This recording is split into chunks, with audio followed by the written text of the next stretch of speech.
Coba deh kita lihat sekeliling kita. Hampir semua hal di dunia ini kan punya label harga.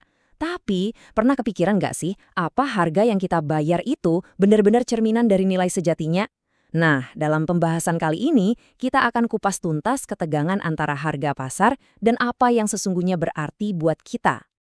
Oke, mari kita mulai dengan pertanyaan klasik ini.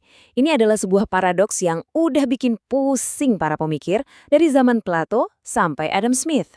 Dan ternyata, jawaban modern kita untuk pertanyaan ini ya cukup sederhana, tapi justru mengungkap banyak hal tentang cara kerja ekonomi kita sekarang. Jadi, apa jawaban modernnya? Sesimpel ini, pasar yang bilang begitu. Sadar atau enggak, kita makin menerima sebuah ide yang sangat kuat, tapi juga bisa berbahaya. Bahwa harga pasar sebuah barang, yaitulah nilai sejatinya. Kalau pasar bilang berlian itu mahal dan air itu murah, ya mau gimana lagi kan? Masalahnya, logika supermarket ini udah nggak cuma berlaku buat barang di rak toko. Logika ini udah merembes ke hampir semua aspek hidup kita. Tapi, apa jadinya kalau kita pakai logika jual beli buat urusan kesehatan, buat masa depan anak-anak kita lewat pendidikan, atau buat kelestarian planet ini? Nah, disinilah masalah besarnya dimulai. Pertanyaannya, kok bisa sih logika pasar ini jadi dominan banget? Untuk paham itu, kita perlu mundur sedikit, menelusuri gimana pergeseran cara berpikir ini terjadi. Sebuah perjalanan dari filosofi kuno sampai ke fundamentalisme pasar zaman sekarang. Jadi gini, dulu itu para pemikir hebat dari Aristoteles sampai Adam Smith ngelihat nilai sebagai sesuatu yang objektif, melekat pada barang itu sendiri berdasarkan seberapa banyak kerja keras yang dibutuhkan untuk membuatnya. Tapi seiring waktu pandangan itu geser. Sekarang yang berlaku adalah teori subjektif, di mana nilai itu ya tergantung siapa yang lihat.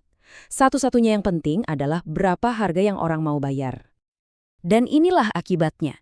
Lahirnya sebuah fundamentalisme pasar. Semacam sistem kepercayaan yang justru menggerogoti modal sosial. Hal-hal seperti rasa percaya dan keadilan yang padahal dibutuhkan oleh pasar itu sendiri untuk bisa berfungsi dengan baik. Ironis banget kan?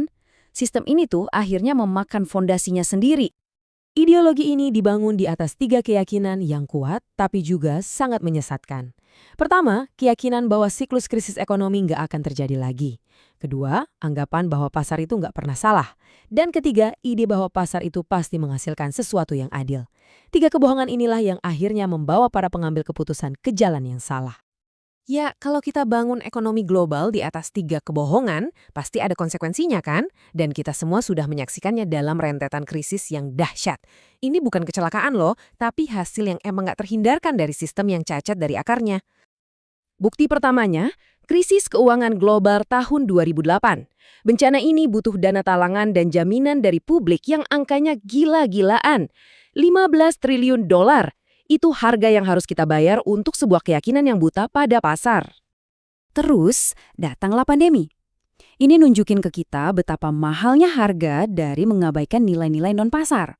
Tiba-tiba, efisiensi rantai pasok global jadi nggak sepenting ketersediaan ventilator. Kita semua dipaksa untuk mikir ulang. Apa sih yang paling penting? Jawabannya jelas, kesehatan, komunitas, dan ketahanan. Dan contoh yang paling nyata dari masalah ini ya krisis iklim. Pasar yang fokusnya cuma keuntungan jangka pendek itu pada dasarnya buta terhadap biaya kehancuran jangka panjang akibat perubahan iklim. Inilah yang disebut tragedi cakrawala. Kita mengorbankan masa depan yang jauh di sana demi keuntungan hari ini. Jadi, dari 3 krisis ini, finansial, kesehatan, dan iklim, pelajarannya selalu sama. Ketika kita cuma mengandalkan nilai versi pasar, kita sebetulnya lagi mengabaikan nilai-nilai kemanusiaan kita yang jauh lebih dalam, dan risikonya ya kita tanggung sendiri. Oke, setelah kita lihat semua kerusakannya, pertanyaan paling pentingnya sekarang, terus gimana? Kalau model yang lama udah jelas-jelas rusak, apa langkah selanjutnya? Jawabannya bukan cuma nambal sistem yang bocor, tapi kita perlu membangun sesuatu yang baru dari awal. Jadi, gimana cara benerinnya? Sumber materi kita ini nunjukin jalan ke depan yang cukup jelas, yaitu menyambungkan lagi ekonomi dengan masyarakat. Ini bukan soal menghancurkan pasar loh ya, tapi tentang mengembalikan pasar ke tempatnya yang semestinya. Nah, jalan ke depan ini dibangun di atas 3 pilar utama. Pertama, kita mulai dari tujuan. Perusahaan itu ada bukan cuma buat cari untung, tapi untuk menyelesaikan masalah nyata. Kedua, kita harus bangun lagi modal sosial, rasa saling percaya dan keadilan yang jadi perekat kita semua.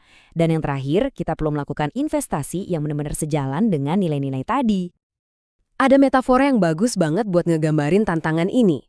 Grappa itu kan minuman keras, hasil penyulingan anggur sampai saripatinya aja yang tersisa. Nah, itu seperti pasar yang menyaring kemanusiaan jadi sekedar kepentingan pribadi. Tugas kita adalah memasukkan kembali seluruh kekayaan nilai-nilai kemanusiaan ke dalam distilasi yang keras itu. Dan ini membawa kita ke satu pemikiran terakhir. Mungkin sudah saatnya kita mengubah total cara kita mengukur kesuksesan. Mungkin ini bukan lagi soal seberapa banyak yang kita punya, tapi tentang seberapa kuat fondasi nilai-nilai yang kita junjung tinggi bersama.